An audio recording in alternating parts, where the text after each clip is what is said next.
Okay, so I want to speak about Tanya. Tanya was written by Rabbi Shneur Zalman from Liadi. He was the student of the Maggid Mimezrich, who was known as Rav Dov Ber, who was the student of Rabbi Yisrael Baal Shem Tov, the founder of the Hasid movement. So he's third generation from the beginning of the Hasidic movement. And he wrote a book called Tanya. Back when he was the Rebbe, people from all over would come to see the Rabbi Shneur Zalman, who's also known as the Alter Rebbe or the Noah Zaken or the Balatanya. So Rabbi Shneur Zalman, he wrote the book Tanya. Everybody was coming to him, and he couldn't reach everyone. It was just too many people for him to be able to reach out to. So therefore, he compiled the book Tanya. And he said, whoever wants an answer for any question that they have, instead of coming to me, you could go to my book, the Tanya, and you'll find your answer there. And if you find that you can't find your answer there, so then you can ask a rabbi to help you find the answer in Tanya. But ultimately, any answer that you have, you can find it in the Tanya. So the Tanya is a very, very deep book. And there's many different layers. Every letter is meticulous. Everything's exact and accurate, and the order and the way it's written, the layout, everything. It's a very condensed book. It's jam-packed with loads of information, loads of knowledge. You can learn, it's 53 prakim, but it's much bigger than that. And therefore, I want to focus on just peeling off the top layer. Just getting a clear, simple, basic understanding of the flow of the Tanya, the messages he gives over, the simple, basic messages, and clarity. Sometimes, many times, these messages, they seem conflicting to each other. There's lack of clarity about them. Sometimes these messages, they don't go hand in hand with what it teaches us in the introduction, which I'll get into that later on. So I'm focusing on zooming into the main messages, the main points, and making sure that everything is clear and properly understood. I do not want to give over at this moment a Tanya class where we're going over the text from top to bottom. There's actually something where you lose the flow by doing so, and there's just so much. It's great, it's important. I'm not saying that it's not, but there's also a benefit, I think, in learning it in this fashion. That's what I'm going to do. So everything I said until now is referring to the Tanya, the first book in the Tanya. The Tanya is a book of many books. You have the first book is Likutei Amorim, Igeret Tshuva, Yeshar Yichud Ve'emunah, Igeret Kodesh, Kodesh Acharon, and I think it's all of them. So everything that I said now is on the first book in Tanya. That's called Likutei Amorim. And the Likutei Amorim was written is a compilation that the Alter Rebbe put together. Everything in this book, Likutei Amorim, was actually based on previous Rebbe's teachings, whether it's the Baal Shem Tov or the Chaim Vital or the Zohar. Nothing here is of his making. He just compiled these different teachings and put them together nicely in a very clear, organized fashion. So that's the first book, Likutei Amorim. Likutei Amorim is coming to explain the pasuk, Ki karov elecha hadavar me'od, beficha ubelvavcha la'asoto, meaning that it is very close to you, the word of Hashem, referring to the Torah, in your mouth and in your heart to do everything that it says in the Torah. So that seems to be a lot to ask about anyone. To say that I can keep the whole entire Torah, that it's not only you're saying that it's close to me, that I'm capable of it, we're saying it is very close to me to be able to keep the whole entire Torah. But not only can I keep the whole entire Torah, but I can also feel it in my heart, in your heart. So the Alter Rebbe is going to explain how this pasuk actually is realistic, and that we can keep the whole entire Torah. And not only is it close to us, but it is very close to us. So the first step in understanding how the Torah is close to us is understanding ourselves. One of the reasons why we might think that the Torah is not very close to us is because we don't really know who we are inside, what we're made of, what we're capable of. We can say we're like a high complex piece of technology that you give it to a child, is not going to know what it's capable of, but it's how it functions, or how to use it. And it's like, you ask him a question about it, I'll say, this can never do that. He studied for the past year or two. From 7 to 9, he learned a lot, but he's a child. He doesn't really know how it works. So therefore, he doesn't know what its capabilities are. So the first thing we're going to learn is who we are, what we're made of, what we're capable of, what our functions are. And with that, we'll have a clearer understanding of how is it that the Torah is very close to us. So in order to understand who we are and what we're capable of, we need to understand the levels of tzaddik and rasha and benoni. Right? Everything will come clear how that teaches us who we are and what we're capable of. So that will be more cleared up later on. For the meantime, all we need to know is that we need to understand these three. So let's get started. So the first thing we learn in Tanya, the first first thing that it tells us is that a rasha is someone who does an avera. You do an avera, you're a rasha. You did an avera yesterday, you're a rasha. Rasha, we always view to be a very bad thing. In Tanya, we come to learn that, generally speaking, we are rashayim. It's a very humble thought. In fact, the original question that we had, how can it be that the Torah is very close to us? In other words, how do we view ourselves? We say that we can't do it. So if I'm telling you that you're a rasha, I'm pretty much saying that you're not capable of keeping Torah. That's what it means to be a rasha. And we need to recognize that. That's very important. To recognize that. It says, Halavai sheni benoni. If only we would become a benoni, that would be someone who doesn't do any averas. So, we are all generally speaking on the level of a rasha, but don't feel bad about it. It's normal. Let it humble us. Let it make us feel humble and that we are not the best, and there's nothing wrong with that, and it's fine. And it actually is a source for happiness, which we'll learn about later on.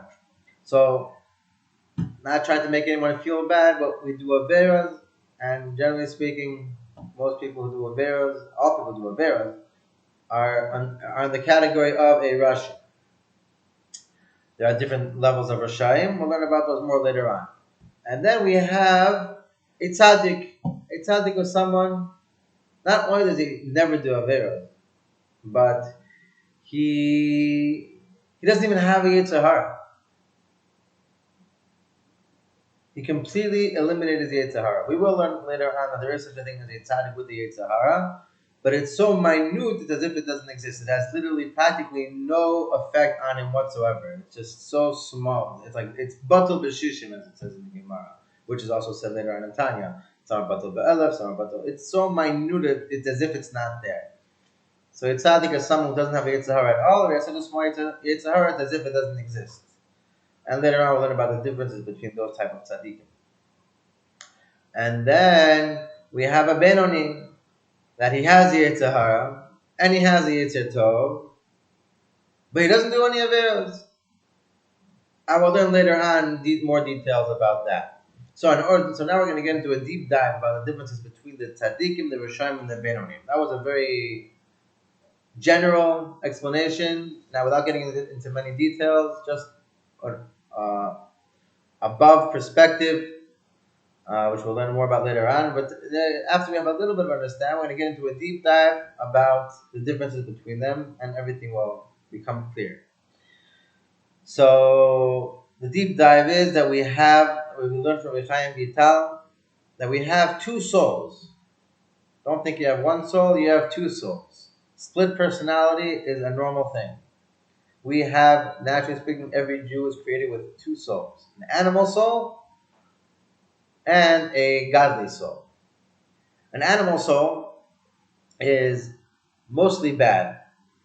Everything about him, anger, just desires for worldly things, and laziness, sadness, all our bad attributes, they come from this animal soul. The animal soul does have some good attributes, kindness and compassion and other good attributes. But generally speaking, most of the attributes that we have from the animal soul are mostly bad. And then we have the Tanya teaches us. This is all in Perek Aleph. If I was not clear about it, everything I'm saying is in Perek Aleph and Tanya. So the last thing that we learn in the Perek is about the animal soul of the goy.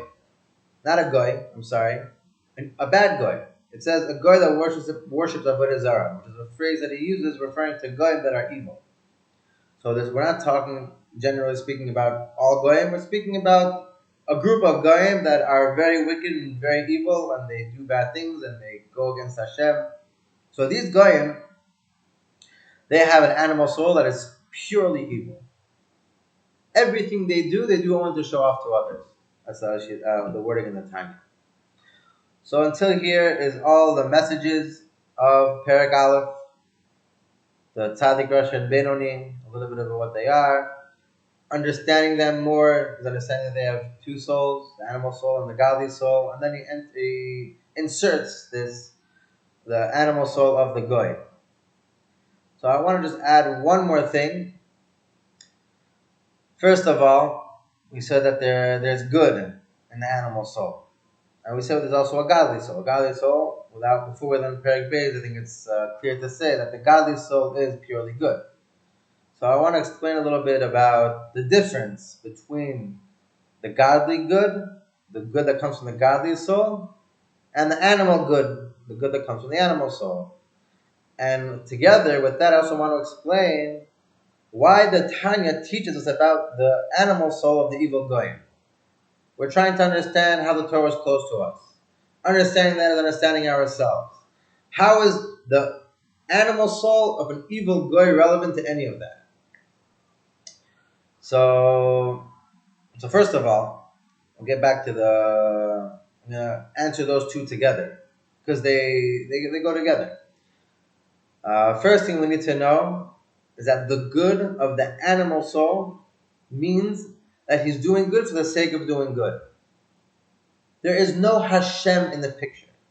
I feel bad for you, or I want to be kind to you because something that I want to do. It just feels like the right thing to do. All these things are good things that come from the animal soul. And we'll learn later on that we're allowed to use these types of good. We're allowed to use anything from the animals, from this animal soul. That's from Klipas Noiga, it's called. The animal soul from the Jews is called Klipas Noiga. The animal soul from the Goyim, from the evil Goyim, is called Shar Klipot. It's the other Klipot, literally peels, whatever. It's other evil energies, either evil source forces. You can say that we're not allowed to get in touch with. So the force of the Klipas Noiga, we are allowed to get in touch with. However, we need to elevate it. And elevating it means, even though I have a tendency to want to do something good for the sake of good, I'm going to include a kavana, an intention of why I'm doing good will be for the sake of Hashem. So the animal soul does good for the sake of the good. The godly soul does good for the sake of Hashem. And our purpose is to take that good from the animal soul and include in that good that I want to do with my animal soul a kavanah l'shem shamayim for the sake of Hashem. So therefore, I'm elevating it up to a higher level. And now I'm going to go to the bad, to the good, to the good, to the bad. Of the animal soul, of the goyim, the evil goyim. Why are we learning about this at all? So we can't think that any good that I want to do is good and let's elevate it. You know? If you want to do good for the sake of showing off, that is not good that comes from your animal soul from Klipas Noiga. That is good that is associated with those evil forces that come from the evil goyim. And that type of good is something you need to stay away from. Do not get anywhere near that type of good. The good needs to be either for the sake of good and you're elevating it up for the sake of Hashem, or purely for the sake of Hashem, but for your own self-respect. It makes you feel more proud. It makes you feel more respectable. People will look at you in such higher praise. All these reasons are associated with the evil forces of the Goyim, and we need to know that we cannot do that. These are the reasons why why he was teaching us about the animal soul of the Goyim, and now we have actually clarity about what we should do in our lives, what good we should do, and what good we should not do. And B'ezrat Hashem, I'll continue this with Perek Beis a different time.